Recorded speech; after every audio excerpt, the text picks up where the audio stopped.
ఆగేది లేదు ఎదురే అంటే ఉన్నా, ఆగేది లేదు ఎవరా పాలనుకున్నా, ఆగేది లేదు ఎదురే అంటే ఉన్నా, ఆగేది లేదు ఎవరా పాలనుకున్నా.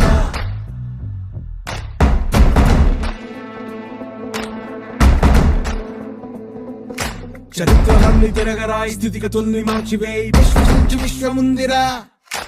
నిష్కరించ నేడు నిర్ణయించుకోరా, న్యాయమేదో నిర్వచించరా. పడిపోయిన లేవలేక లేచినప్పుడే విజయిత హోటమేత గెలుపు మార్గం. వెన్ను చూపబోక ముందు ముళ్ళ బాటలున్నా, ప్రాణమంత పిడికిలవ్వగా సాగిపోవో తీరా భవికే.